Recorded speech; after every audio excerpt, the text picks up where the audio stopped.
We know that there are so many species living in the sea. Let us say sea of water. In fact, there are more species living in the sea than on land, and it is said that life has started in the sea and then emanated in the land. Now you see the picture, sea of prana. See, on the left side, you see sea of water. That is water. That's actual sea which we see there. On the right side, you see sea of prana. That is, even sea of water is submerged in sea of prana. And you see we are also in the sea of prana, and all life forms exist in the sea of prana, like the mineral kingdom, plant kingdom, animal kingdom, etc. Now, life is living through control of pranic forces within the body. That's what is life. We control the pranic forces within our body. When prana ceases to act in body, that is, we become more and more weak and we no more control. The prana is leaves our body. That the result is death. In fact, we live on land. In fact, we who live on land are also living in bigger sea, which is sea of prana. Sea of air, sea of water, sea of fire, and whatnot. Everything is submerged in the sea of prana. This prana manifests itself in various forms of energies. Now, scientists believe that there exist subtle forms of energy even in the so-called empty space, that is ether, called voids.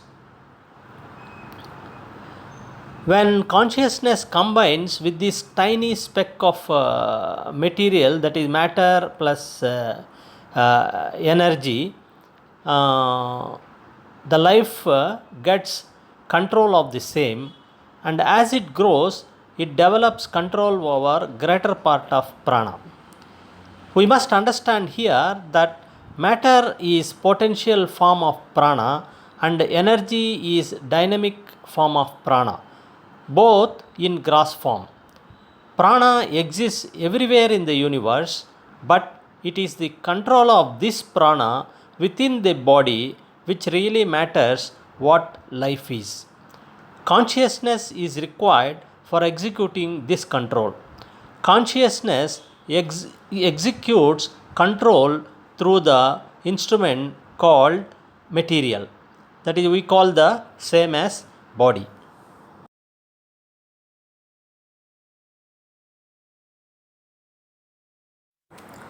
Though consciousness does not have aging process, material has, and that is why when old age comes, the material does not become controllable, and when all the control is lost, exist of consciousness takes place with the search of new material, with the search for new material, and we call it as death.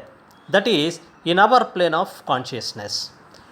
The consciousness acquires new material and starts the cycle again, which we call rebirth, and death means disintegration of material and merge in the sea of material, which we have seen earlier. Consciousness continues acquiring new material again and again till the seed of birth is destroyed through annihilation of mind using spiritual fire, and instantaneously consciousness merges with supreme consciousness. In the picture, you see which is better, that is non-life and life forms. On the left side, you see a train, an aeroplane, and then the sun. On the right side, you see a centipede and a bird and a child. See, we have to ask a question, which is better? Even though massive in material, a bullet train does not have self thinking capability and cannot maneuver it by itself. It cannot recognize itself. This is because it does not have life or consciousness. It is dependent and does not have freedom of movement at will, whereas the centipede has all the liberty to move at its own will, change the direction if any obstruction is seen, perceive and react to threats, etc.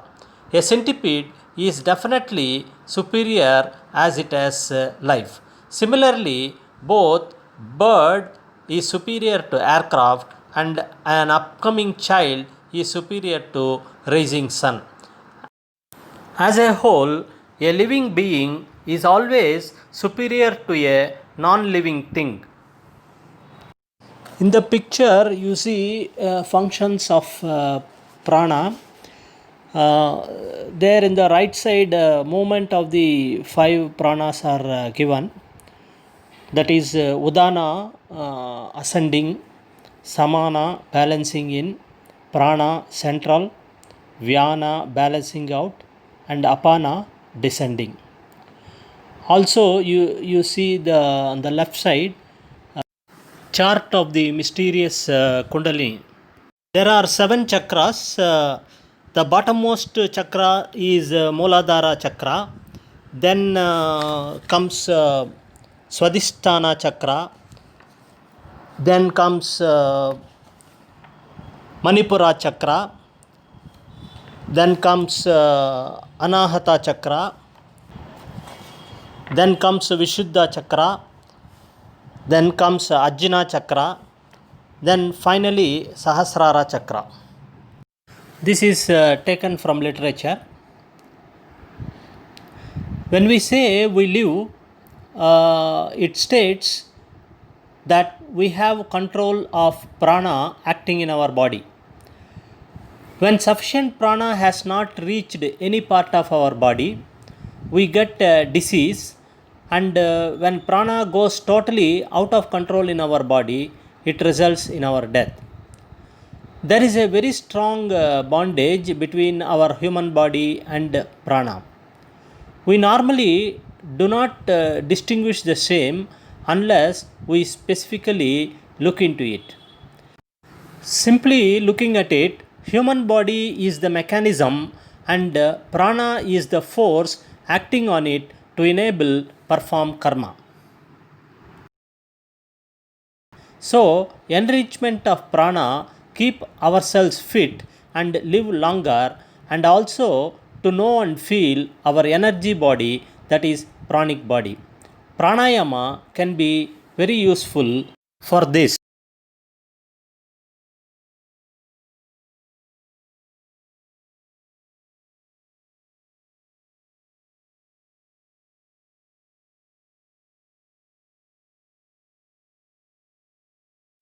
In the picture, you see energy body.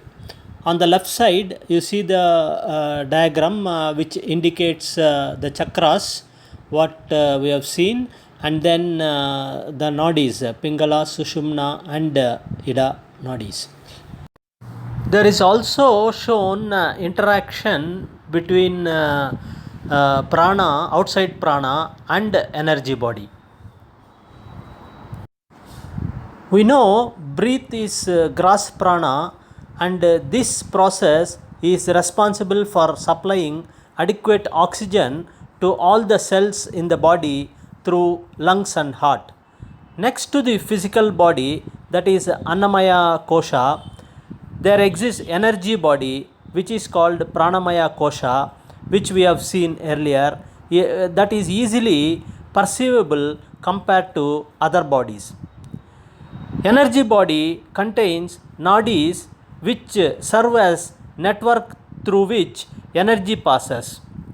Of several nadis, three are important, which are called Ida, Pingala, and Sushumna. Of the three, Sushumna, which is the central nadi, is the most important and is the gateway to the realization of truth. There are also energy centers called chakras in the pranic body. Vast amount of spiritual energy is released when these chakras are pierced through spiritual fire. There are 7 chakras aligned in the passage of Sushumna as shown above. Moladhara, bottommost chakra, that is where coiled up Kundalini energy rests. That is in the dormant stage usually, unless it is raised. The whole purpose of human birth, that is knowledge of truth, is realized by raising this Kundalini energy through spiritual process and guiding it to rise through Sushumna. Along the path, with each chakra is passed through, new level of consciousness opens up.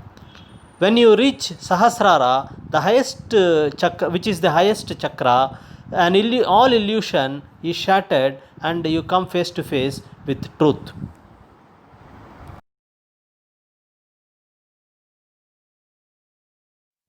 Like we have prana acting in our body, there is universal prana acting around us. Now, let us see transmission of desires to action and its effect. In the picture, you see the drivers. That is a gear train you see there in the picture. We know our birth is based on past karma, and having taken the birth, the next one which comes in the gear chain is ego. Now, after ego, desires start. Then the desires act on mind, and mind act on brain. Brain acts on sensory instruments, that is our sense instruments. Then the fulfillment of desire takes place, and then fresh karma starts if there is a fulfillment of desire. Also, there is a caption, desire makes slaves of us. It is to be believed that we are a resultant of our past karma. There is no better reasoning to explain the inequalities in our birth and conditions of living. Past karma decides the condition of existence we have to take, whether we are eligible to take human birth or any other birth. Present birth gives us an opportunity to make a change in the desired direction for the next birth. Having taken birth, and when the faculty of recognition is developed, ego crops in. In a way, ego is nothing but self-recognition, without which the limited cannot behave as limited. For example, my body, my life, my family, my food, etc. In other words, the little I is the ego. If this I is destroyed, you are no more limited, even though you are confined in a limited body. It is the ego which drives you towards the individual and group development. As long as this ego is controlled within limits, it is well and good. The moment it becomes uncontrollable, then it creates harm to others.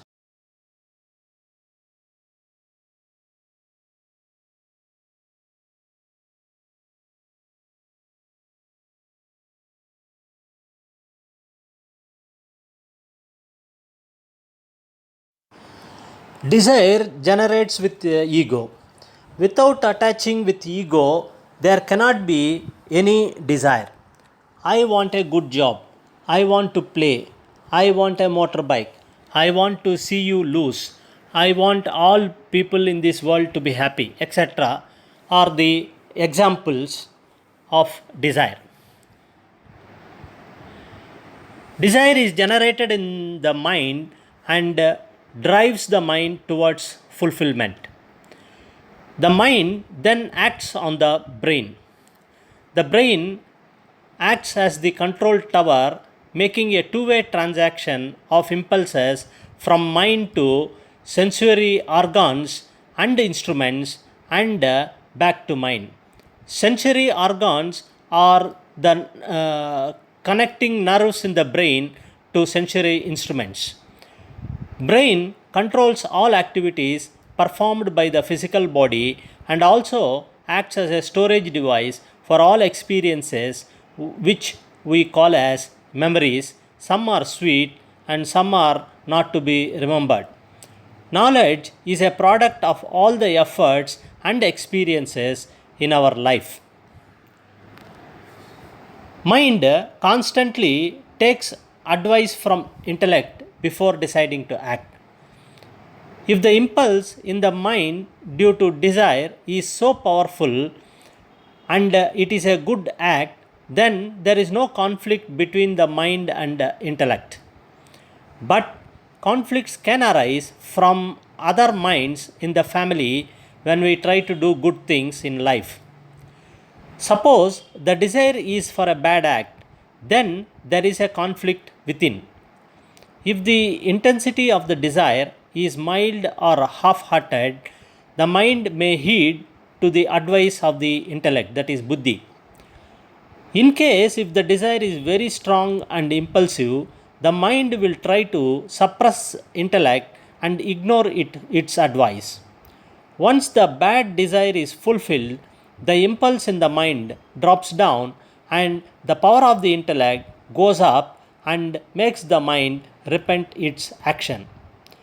But then the damage is already done and the punishment for the bad act is in store for you. In order to prevent this, we have to do two things. One is to control the impulse in the mind. Two, to make the intellect much stronger.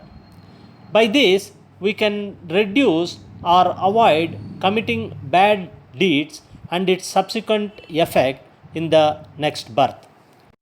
So, we have to keep a constant vigil on our desires, vulnerability of our mind, and strength of our intellect.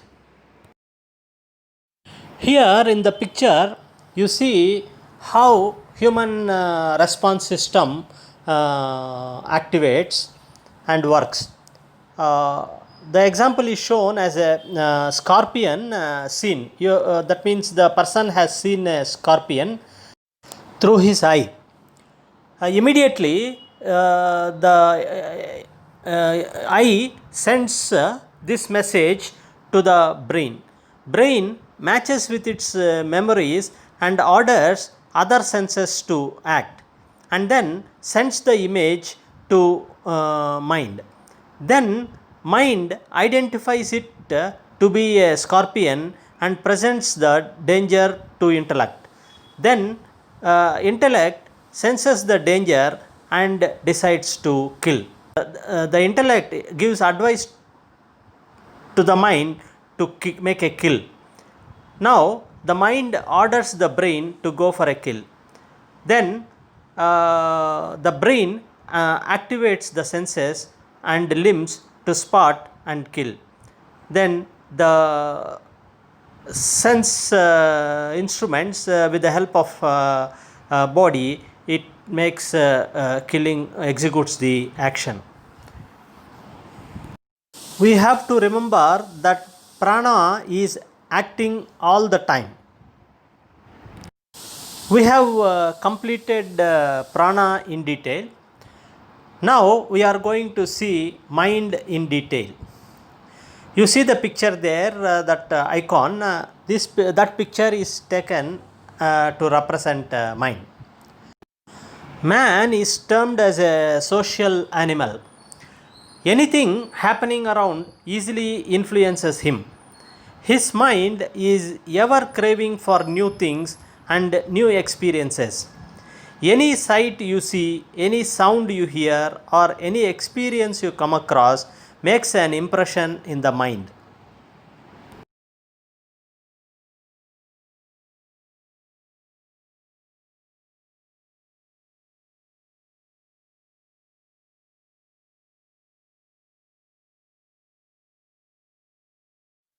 You see the picture on this page which deals with vulnerability of mind.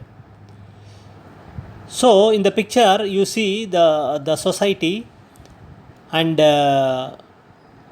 sensory perceptions which makes impression in the mind.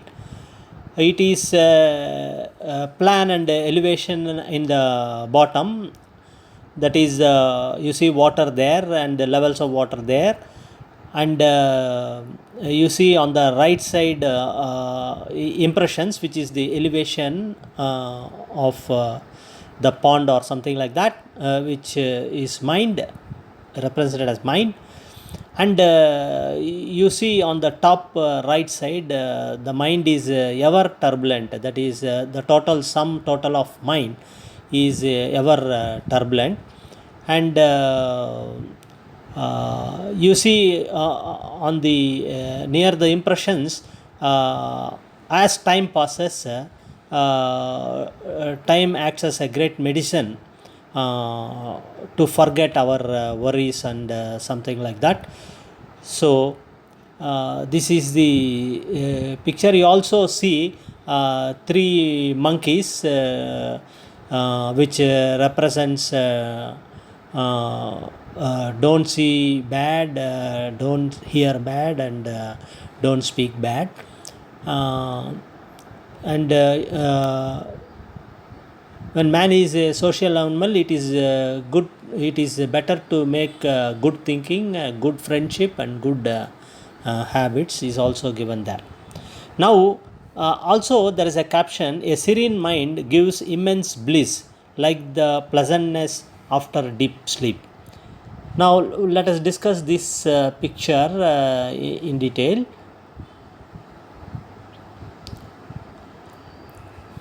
Any impression made in the mind makes waves and affects the serenity of mind. Some of them make a positive impact and some of them make a negative impact on the mind, but both of them disturb the serenity of the mind. In other words, peace of the mind. Suppose you hear the news that you are blessed with a child. It induces immense happiness, but at the same time, it disturbs the mind so much that you will not be able to concentrate on anything else for some time to come. Similarly, if you receive a news that your visa is rejected, you will feel dejected and your concentration will get affected. These are taken as some example. Human mind is like a pond, and every impression will create ripples in the pond for some time. As time passes, the impressions will settle at the back of your mind, lying dormant. That is why time is recognized as a great medicine, and again, the same impressions may catch up with a fresh impression linking with that. That is, the old memories will catch up with any fresh impression in the mind linking with the old memories. Previous impressions and present impressions make sum total of mind, with previous impressions stored at the bottom and present impressions at the top of the mind.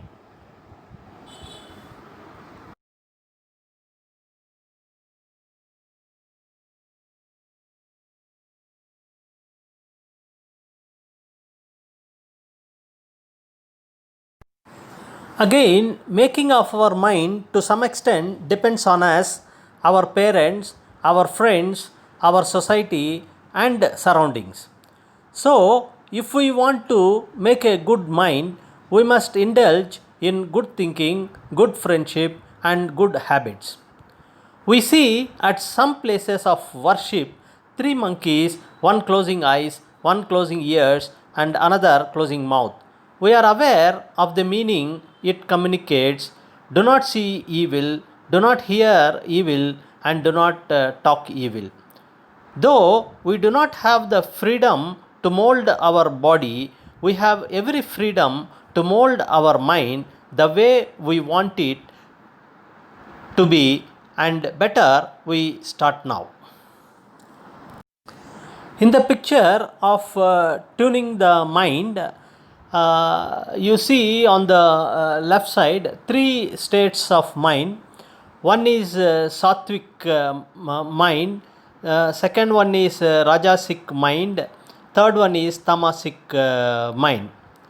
There are some properties associated with each type of mind. The first one is sattvic. You see harmony, knowledge, peace.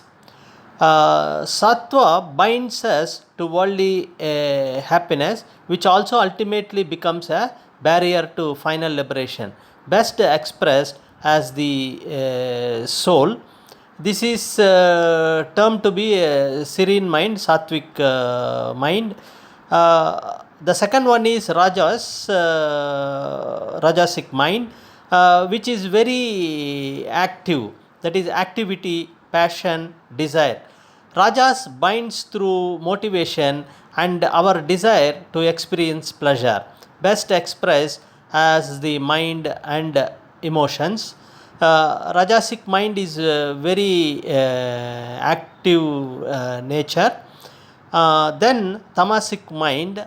Tamasic mind is stability, inertia, ignorance, and attachment. Tamas binds through inertia and our tendency to cling to situation and form, best expressed through the physical body. Well, this is taken from some literature. The whole idea of this is, we know that there exist three states of mind, and we know we have to set the frequency of the mind appropriately. There are pictures of a saint representing sattvic mind, and a climber of hill, which represents active rajasic mind, and a thief, which represents tamasic mind. We know that we have freedom to change our mind. We see around us three types of mind.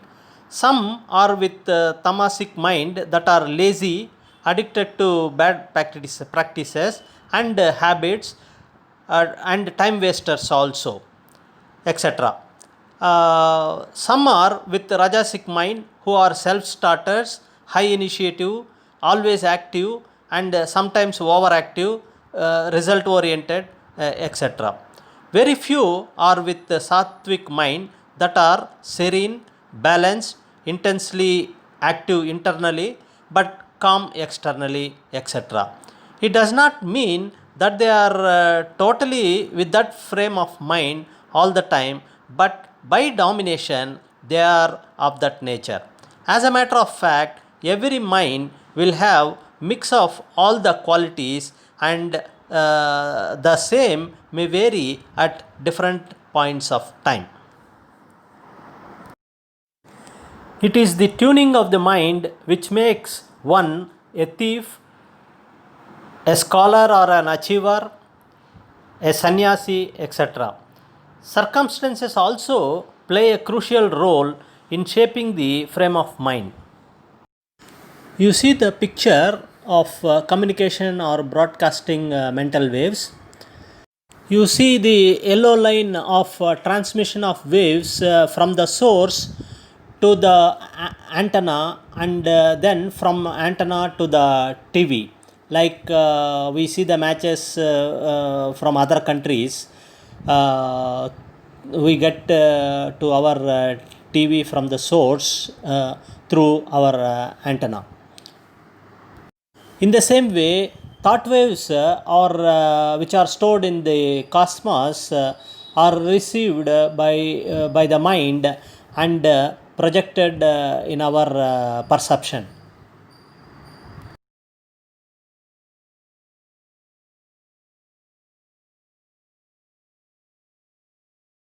Also, we see that everything we see man made in this world is a thought wave of somebody at some point of time. Mind and desire mixed together define the direction in which we are moving. We have to set the frequency accordingly. We do see at home the matches which are played in different countries. A video image is taken in that country where the match is played, converted into waves, and transmitted while our TV antenna receives and projects it on our TV screen. Same thing happens to sound also. We know that when a thought evolves in us from the mind, it generates waves, and those waves get stored in cosmos in the form of information. In the same way, the cosmos is stored with good and bad thought waves, and our mind functions like an antenna and has the capability to receive any of them and store in our mind. Only we have to condition our mind and set frequency accordingly to receive what we want, like we switch over our channels in TV.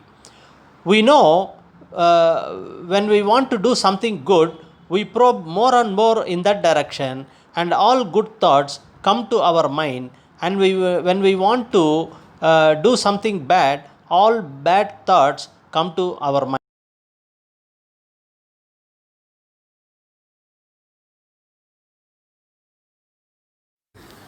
Mind is driven by prana, that is energy, and prana is generated from the food we eat. Let us see the picture on mind and food. You see, it's a tabular form. The first leftmost, you see the pictures of animals, and the second one is nature of foods, and third one are examples given. The first one, you see the elephant, which is represents sattvic nature. We know that elephants are very tame, and then they are very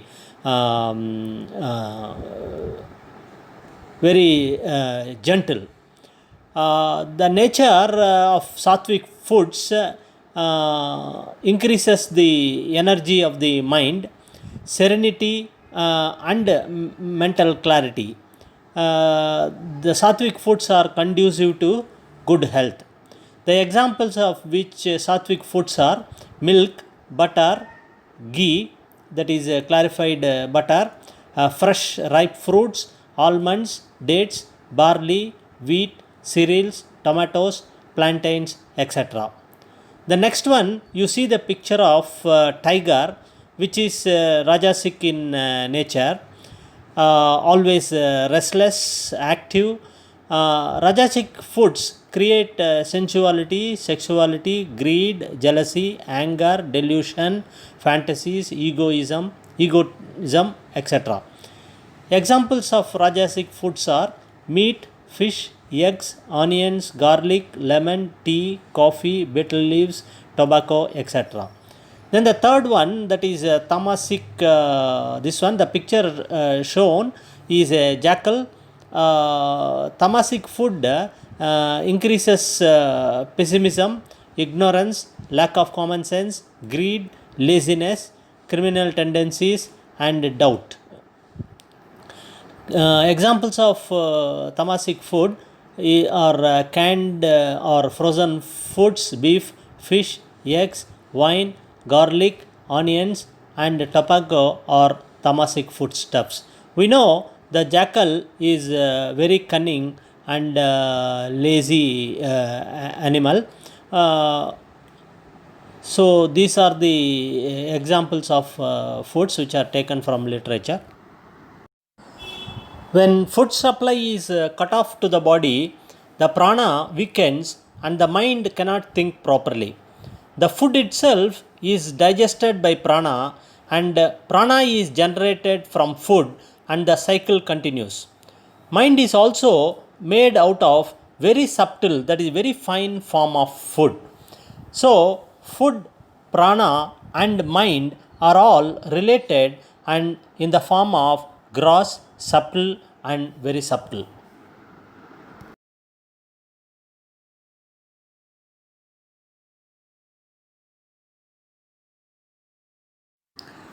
Each type of food has its own stimulation on the mind, and some of them are favorable and others are not favorable depending on our needs at that point of time. According to its nature, the foods are classified as sattvic, rajasic, and tamasic foods. The food also has influence on breath, which is a gross act of prana. The mind of elephant, which eats sattvic food, is normally calm and majestic. The mind of tiger, which eats rajasic food, is normally very active and its breath is violent. Violent breath affects the volatility of mind. The mind of wolf is lazy and restless as it eats tamasic food. You see in the picture three kinds of people.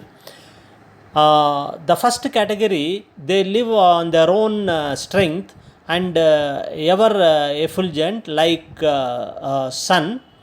The second category is they live on others' weakness and shine at times. That is represented by the diminishing moon. And the third one, they live like roadblocks hampering development. That is represented with the stone block there. So, food plays a role in conditioning our mind. Excess food intake also leads to impede free flow of mind. So, it is said that one has to take right food in right quantity at right time. This will ensure right condition of mind.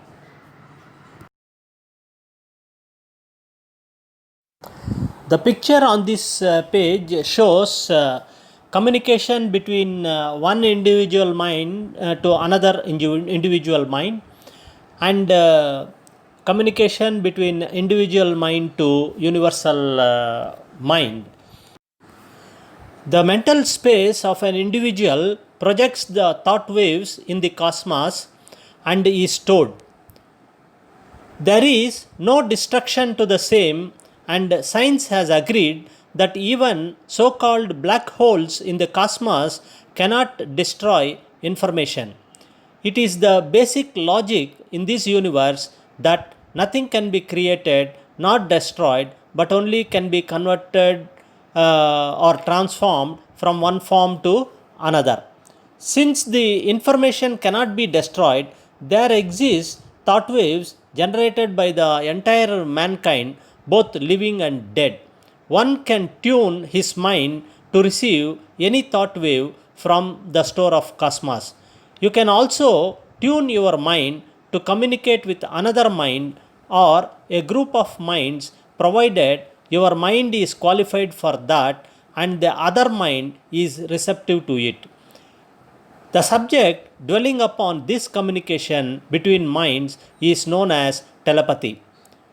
Going a step ahead, enlightened souls have established and experienced direct communion with the universal mind, the mind of God, and they have the power and ability to speak to God as if they were speaking to other human beings, as demonstrated by Swami Sri Ramakrishna Paramahamsa.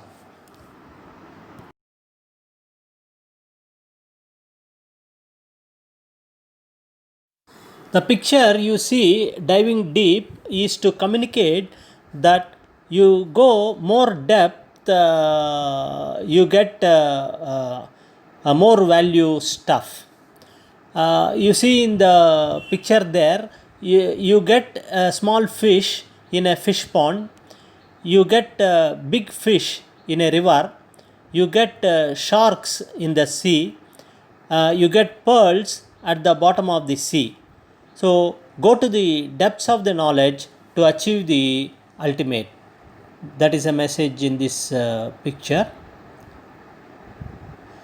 Now imagine a situation wherein we are in a busy traffic junction and somebody playing a song.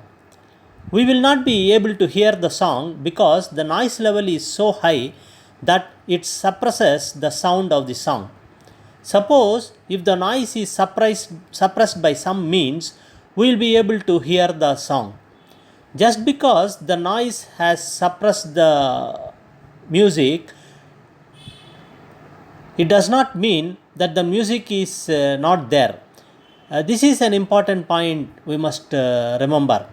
As long as there is a lot of disturbance going on in your mind, you will not be able to perceive the finer sounds called divine music, which is there forever.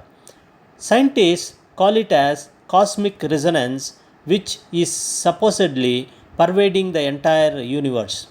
The only way to hear the same is to still your mind through constant practice and attempt to listen to subtle sounds.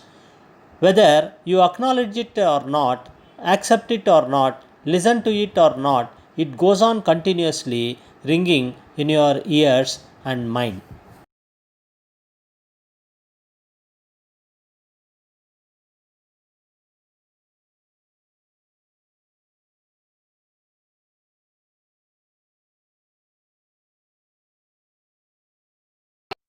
Just like you will be able to hear the cosmic resonance when the level of disturbance in the mind is reduced, the prana also flows into us when the level of disturbance, that is the noise level in the mind, is reduced. That means a serene mind can draw prana from outside. We have shown the picture of interaction of the energy body with the outside prana earlier. Now this picture just shows a wall with water level. When the disturbance in the mind is higher level to water, outside prana cannot flow into us. Whereas when the level of disturbance in the mind is reduced, then prana can flow into us. What we have discussed regarding listening of cosmic resonance, the same thing is very true with divine light also. It is there and it is there in us, but we do not have time, will, and patience to see the divine light and hear the divine sounds. We are fully caught up with the materialistic world. Nevertheless, it is worth making an attempt when we are ready for the same. To study well, to achieve progress in business, to become a known artist, to become an expert thief, everything requires sincere effort. Spiritual progress is not something different.